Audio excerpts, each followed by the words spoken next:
All right, well, welcome to week 4 of our series, Moment, a series that has us walking through particular stories, various moments of people encountering Jesus Christ. I want to welcome you. Glad you're here. If you're with us at Tyrone, joining us at one of our other campuses, downtown, Seminole, or online, whether it's live or later in the week, glad you are here with us today. We have been going through this series, and it has been a fun series. If you've missed any of the past 3 weeks, I encourage you to go online, check them out. They're on demand. You're going to want to get caught up on the ones that we have, the encounters, the moments we have already talked about, so that you understand where we are up to this point. The past few weeks, we have been looking at stories of life-changing encounters with Jesus. Now, some of the encounters have been more gradual and over time, and others have been more exciting and instantaneous, but all of them, every single moment, every single encounter we have looked at has been powerful. Today, I want us to look at another story where Jesus' presence is revealed, where his power is made known, and his authority is demonstrated. And we're going to be looking at specifically the response that occurs, the reaction that it led to in return. All right, so as we get started, let me begin by asking you a question. How do you react to certain things? How do you react to things? What is your typical go-to response to various situations? I'll give you 2 extremes to choose from. Are you over the top and animated, or are you a little bit more subdued and chill? All right, the reason I ask is because this is often a topic of conversation, maybe a topic of debate in the James household. You see, my wife Morgan and I tend to react differently to different situations. We have different responses. They're noticeably different. All right, for example, if people often will stub their toe on the coffee table, right? My wife and I have different responses to this. While my wife will stub her toe and go, "Oh man, that hurt." I am on the ground. My watch has already alerted me. Have you fallen? Is it SOS? I'm on the phone, getting the ambulance there. I'm ready to go. I'm saying my goodbyes. She says I'm quite dramatic, and that might be a little bit much, but it's kind of true. However, the tables are turned in other situations. For example, when receiving a gift. You see, my wife will receive a gift, and she immediately gasps with excitement. She opens it up in the bag or underneath the paper, and she looks at it and immediately says, "I love it." I don't even know if she's seen what it is. She says, "I love it. It is so cool. It's just what I wanted. It's perfect. This might be," she will say, "the best gift I have ever received." And it's almost like she has never received a gift before. She is smiling. She's gasping with excitement, and she's already hugging the gift giver. I, on the other hand, take a little bit different approach. You see, I open up a gift and I begin to look it over. Why? Because I want to make sure that my response is appropriate to whatever the gift might be. I don't want to overreact. I don't want to underreact. So if I open it up and it's a shirt, I'm going to look at the shirt and I'm going to see who made it, where it came from, what size is it. Did they accidentally get slim fit? Because then it's going to be frustrating and kind of awkward. Is there a gift receipt in case I need to take it back? I'm exploring what the details of the gift are. It's a book. I'm not going to judge it by its cover. I'm not going to just look at it and immediately say thank you. I'm going to see what the title of the book is, look at the author, who is the forward by. I'm going to read the back of it. And then after examining the gift, I'll give it a proper thank you. Sometimes I'll use my Georgia will come out in me and I'll say, "Appreciate it," right? It's kind. It's a nice gesture. It's a nice gift. I really do appreciate it. Now, I will admit that the differences are noticeable and that Morgan's responses are way more exciting. They're way more animated. They're way more impressive.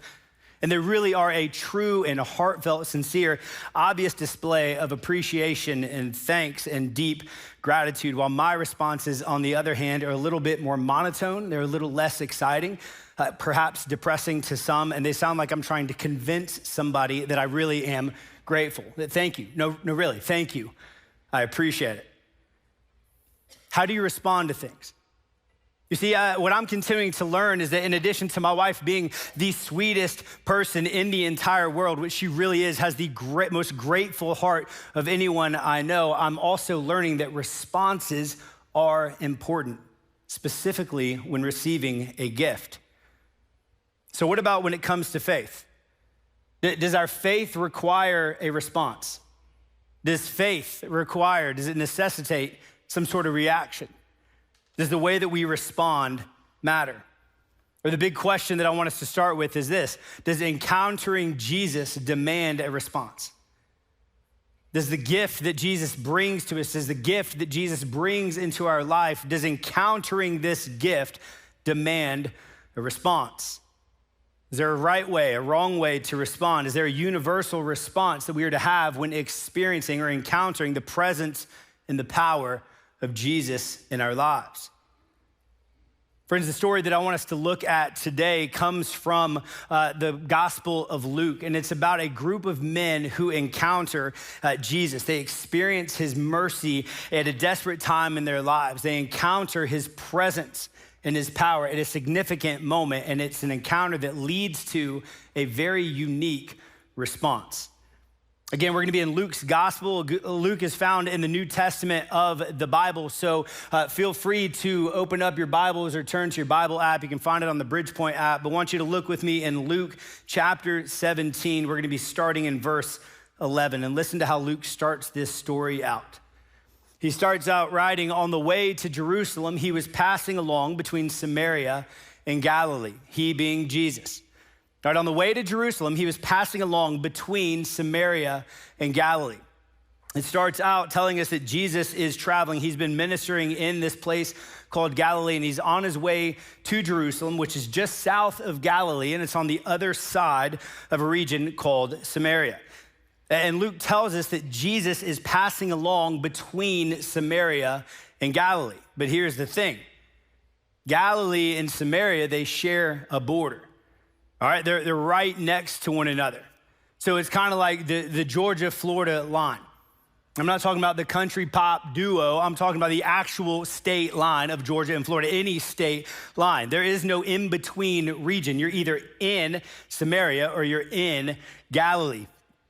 All right, but before we start fact-checking Luke and getting onto him too much, the exact location isn't really all that important. He's not dropping a pin to try and tell the person which Cracker Barrel to meet him at. Is it the one in Galilee? Is it the one in Samaria? He wants us to know something else. He wants us to know the proximity to Samaria.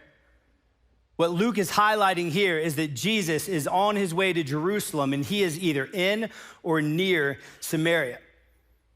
And the reason Luke includes this, the reason why this is important, is because Samaria was off limits to the Jewish people, to people like Jesus. In fact, the Samaritans were the Jews' worst enemy. They would have no contact with the Samaritans. No Jewish person was to go anywhere near Samaria. They would go out of their way to avoid going through this place or even anywhere near it. It was enemy territory. It was off limits. But in our text, Luke tells us that Jesus, who was a Jewish man, was traveling along, passing along between Galilee and Samaria. All right, so that's just a little bit of context of where they are, what's going on, where Jesus is. But I want us to keep reading and find out what happens in verse 12.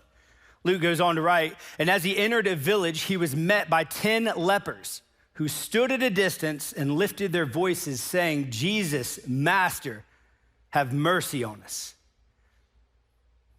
So Jesus is in this controversial and unpopular place, and all of a sudden, this group of men come out of nowhere. They approach him. They're standing off to a distance. But this wasn't just any group of men. You see, this was a group of men who had leprosy.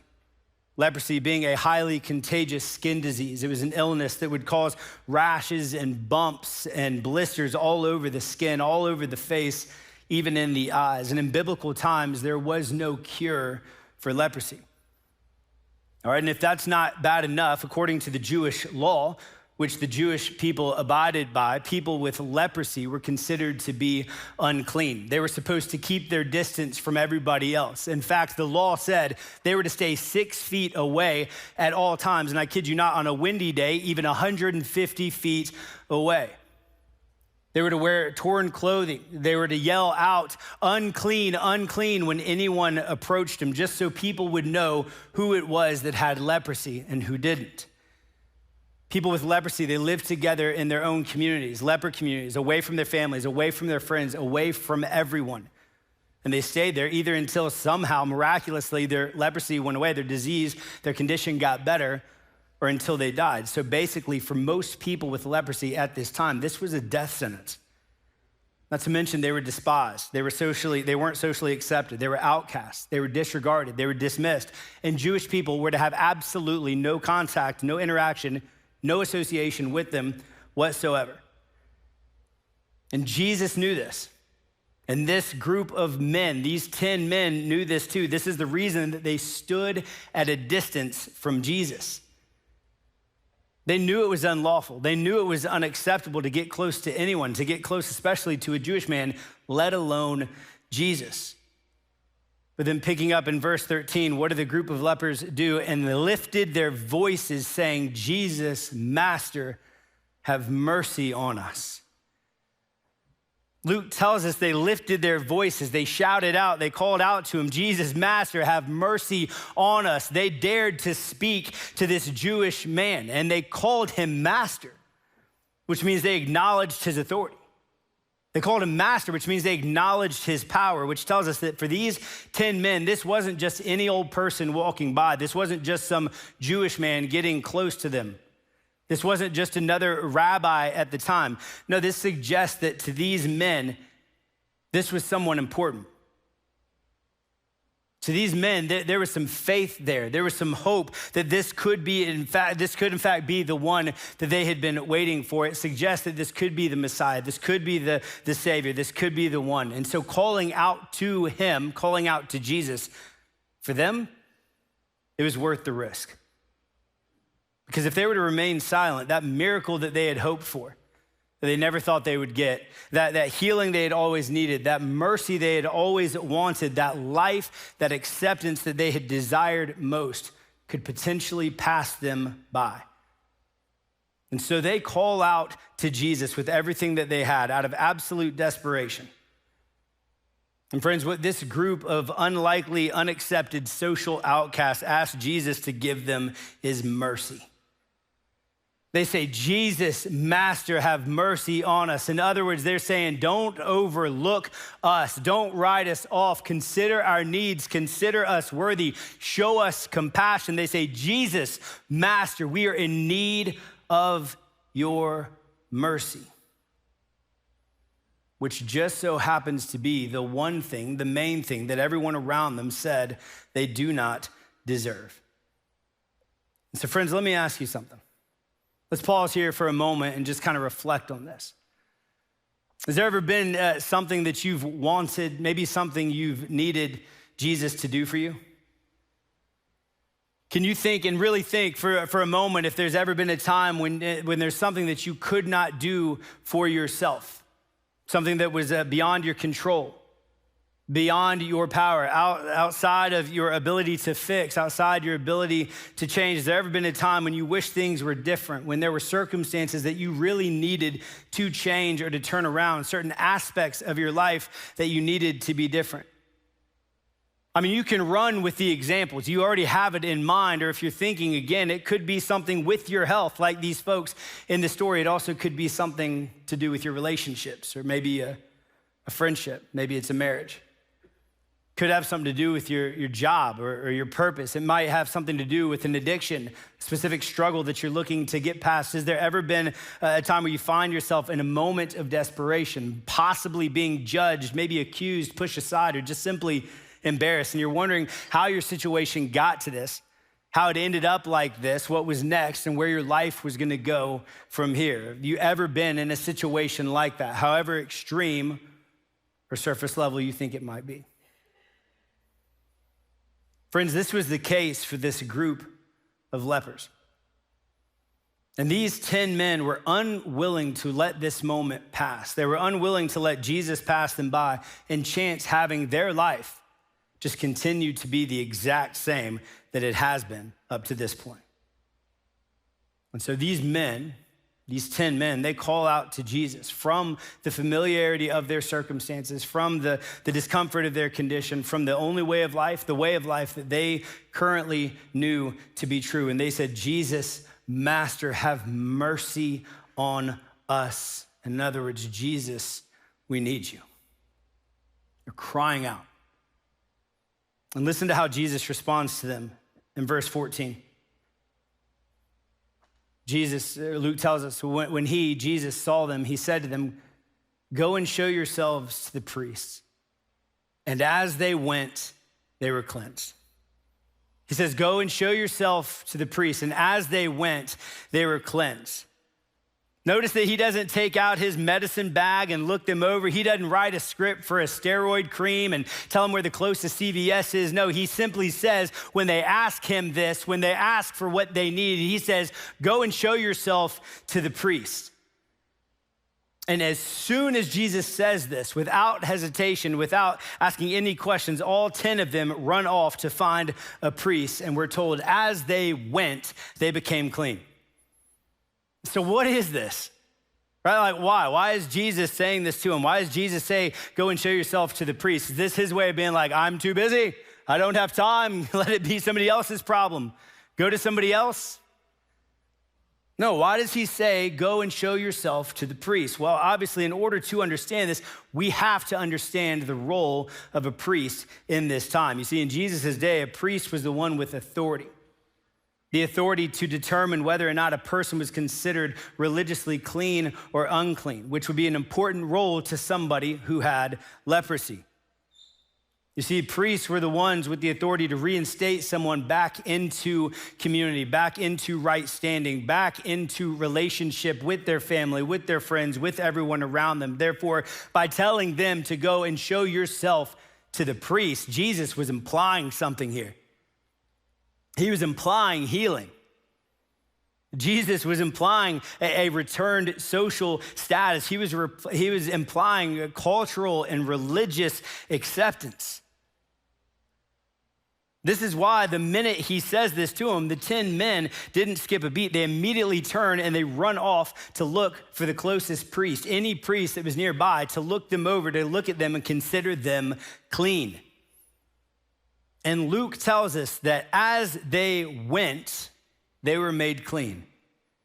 That as they went to the priest, they were made clean. As they stepped out in faith, they were healed. As they stepped out in faith, their skin cleared up. As they stepped out in faith, their condition changed and their circumstance became different. What a story, right? I mean, let's stop here. This is pretty good. I could just emphasize what we've read so far, all the teaching that we've looked at, the significance of what's taken place. The takeaway from this story could be that Jesus is willing to enter into those undesirable places, in the undesirable parts of our lives, that Jesus is willing to go out of his way to encounter us and to offer us mercy. The takeaway from this up to this point could be that Jesus sees us, that he sees our conditions. He sees our circumstances. He hears us when we call out to him. He hears us when we cry out. And not only hears us, but he listens to our needs. And like we see with the 10 men in this story, Jesus is quick to show us mercy. He's quick to show us compassion and grace, and quick to bring healing, transformation, perform miracles in our lives. I could click the slide and the next screen could show the big idea, which could be when we exercise our faith, when we step out in faith, we become aware of God's mercy. And friends, all of this is true. And in a way, I'm kind of wondering why I didn't do that, because then we could get on our way and we'd have a little bit more Sunday. All of this is true. But there's another part of the story that we haven't come to yet that we can't skip past. There's another part of the story that we come to in verse 15, and I want you to listen to how one of the 10 men respond to this when he becomes aware of Jesus' mercy in his life. Verse 15, then one of them, when he saw that he was healed, he turned back, praising God with a loud voice, and he fell on his face at Jesus' feet, giving him thanks. Now he was a Samaritan. All right, so they have already risked everything. They've called out to Jesus. They've said, we need your help. We need your mercy. Show us pity. Show us compassion. And after racing off to the priest, and after already being healed, after already experiencing what it was they were asking for, that one thing that would get their lives back to normal, we're told that one of them stopped. That one of them turned back and praised God with a loud voice. Friends, we're told that there was one, a Samaritan at that, unlikely, unexpected, who was so overwhelmed by what happened, so impacted by Jesus' mercy in his life that he postponed what needed to be done, and he decided that he could not go any further. There was one of the 10 who immediately began praising God with a loud voice, and he turned around, 180, turned back, and he raced back to Jesus, and out of a sign of reverence and devotion and worship, he threw himself down at Jesus' feet, and he expressed heartfelt thanks and praise for the mercy that had been shown to him, for the mercy he had just received. There was one who seemed to be more impressed with the one who was doing the healing than the actual healing and what that healing meant for him next. And friends, when this one man returned, think about what this moment was like. Think about this encounter, this reunion with Jesus. In verse 17, the story ends with Luke telling us this. As he ran back, and then Jesus answered, "Were not 10 cleansed? Where are the 9? Was no one found to return and give praise to God except this foreigner?" And he said to him, "Rise and go your way. Your faith has made you well." Right? Like, is this just me, or is this kind of an unexpected reaction? Right?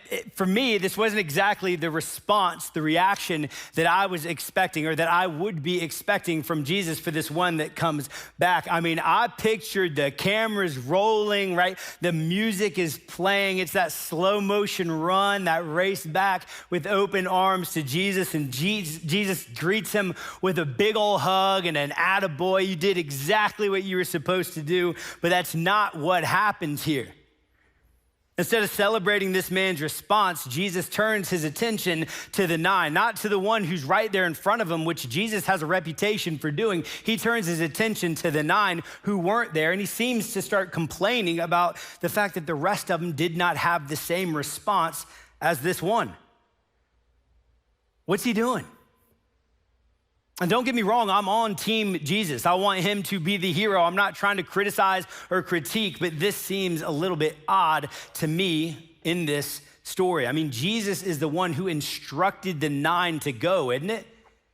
Like, he instructed them all to go. He said, go, to all 10 of them, go and show yourself to the priest. It's what the law required. It's what would make them clean. It's what would get their life back to normal. They did exactly what Jesus told them to do, exactly what Jesus instructed them to do. If they were wearing one of those "what would Jesus do" bracelets, they'd look at it, they'd reflect on it, and they'd be like, this is it. We're to go and show ourselves to the priest. It's what Jesus said. This is the faithful response. So the question is why? Why does Jesus do this? Why does Jesus bring up the 9? Why does Jesus seem to compare the response of the 9 with the response of this one? Friends, I'll tell you why. It's because Jesus is making a distinction between the faithfulness of the 9 and the gratitude of the one. He's making a distinction between the faithfulness, the faithful response of the 9 and the gratitude of the one. And I think in this that Jesus was implying a difference between a faithful response and a grateful response. Let me ask you something. Are you like me, and do you find yourself from time to time ever thinking about whatever's next? Just constantly not present, but thinking about whatever is next, that next moment, that next thing, that event on your calendar, that next big thing, instead of being focused on and present in the moment? You ever find yourself thinking about what's about to happen, what you want to happen, what should happen, racing ahead to that next big blessing, that next big move that you want Jesus to make, that you still need Jesus to make in your life, that situation you still need to be different? that next circumstance that you want to have turned around, that next big blessing that was second on the list to that first one that you just received. But by doing so, by looking ahead, by focusing on what's next, by focusing on the future, you end up overlooking or disregarding the mercy and the goodness and the blessings that are upon you in the present moment. Anyone? Friends, I think this is the mindset that Jesus is addressing in the story. It's the mindset that he's pushing back against. And that is why he brings up the 9 to this one who is in front of him, and why Luke highlights this in the story. The 9 were too busy focusing on what was next. They were too busy thinking about what they needed to do, what the law required, what the priest would actually find, what they would say. They were too busy thinking about what their life would be like, what this healing would mean for them, not just spiritually, but culturally, socially, where they would go, who they would see, what they would do. You see, it's like the faith of the 9 was this momentary means to an end. And although it was a response that was faithful, it lacked something that Jesus was interested in, and it lacked something that was made evident and highlighted in the scene with the one who was before him. And friends, do you know what that something is? Gratitude. It lacked gratitude. It was the one in front of him, 1 in 10. It was the one's gratitude for what had just been done for him. See, it appears that Jesus is more concerned with the impact his mercy has on us and the change that it occurs inside us and the gratitude that it produces than he is about us faithfully racing off, faithfully running ahead to whatever's next. Whatever is still needs to happen. Whatever's unfinished, whatever that next priority is, whatever is productive, helpful, and beneficiary, regardless of how faithful it might be. So here's the big idea I want to leave us with today. Gratefulness is the ultimate expression of our faithfulness. Let me read it again. Gratefulness, gratitude, thanksgiving, appreciation, gratefulness is the ultimate expression of our faithfulness. Gratitude is the proper response when we experience the presence and the power of Jesus in our lives. Gratitude is that reaction that we should have when we encounter mercy, grace, and love in whatever form, in whatever way, and at whatever time and situation in our lives. Over and above perhaps anything and everything else, gratefulness is the ultimate expression of one who is faithful. And not because it is written down somewhere and required, not because of some religious expectation or law, but simply because experiencing the mercy, the grace, and the love of Jesus Christ that Jesus has offered and continues to offer to us, it changes everything. We should respond with gratitude. Changes how we think, what we think about, what we desire, what we love. It changes what we run towards, what we pursue. It changes what we're grateful for in the moment. And all of this, as it changes, that changes what it is that we worship and what it is, who it is that we praise. You see, Jesus not only wants us to experience his life-changing mercy in our lives, he also wants us to respond to it by expressing our gratitude and showing the significance of what it means to us, and not for his sake, but for ours. Friends, there were 9 who were faithful. There were 9 who did everything right, everything by the book. Exactly what Jesus said. But there was one who experienced something more. There was one who truly experienced the mercy that Jesus offered to him, and it filled him with so much joy. It filled him with so much gratitude. It led to so much thanksgiving that he could not help to contain it. He could not keep it in. And it demanded a response.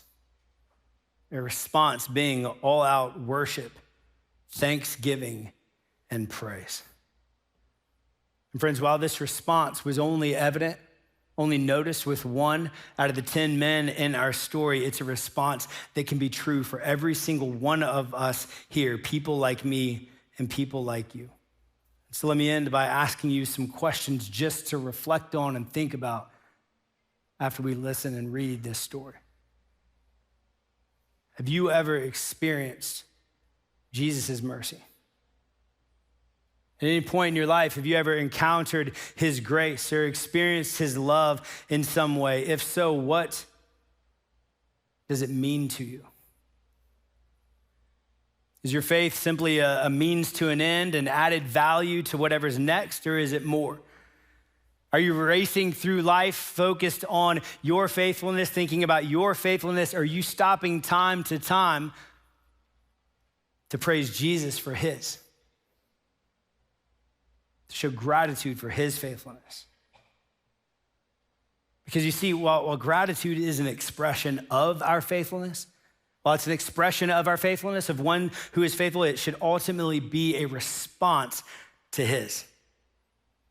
And my hope for us, all of us, at any campus, online, everyone here at Tyrone, my hope for us is that we will not only come to experience and encounter his mercy and his grace and his love in our lives, but we will come to recognize it as the gift that it is, and that it will lead us to respond with a sincere and a genuine, heartfelt, maybe even over the top and animated worship and praise. Grateful for the gift that we have received. Grateful for the one who has given it to us. And grateful that our lives, just like this one in the story, has been made well, has been made whole, and has become complete. Friends, it is then that we are ready and prepared to step into whatever it is that is next. Amen. Will you pray with me?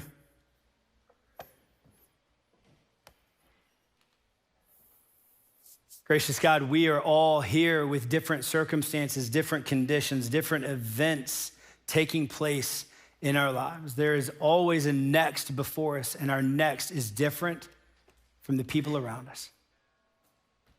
But what remains the same is that regardless of what is before us, regardless of what we're hoping for, searching for, looking for next, your mercy, your grace, your compassion, your forgiveness, and your love is being poured out to us in the present. So may we not just receive it and give a sincere but quick thank you, appreciate it, but may we receive it and may it lead us to respond with all out praise and thanksgiving, showing gratitude not just for what we have received, but showing our gratitude to you, the one who we've received it from, and in whose name we pray. Amen.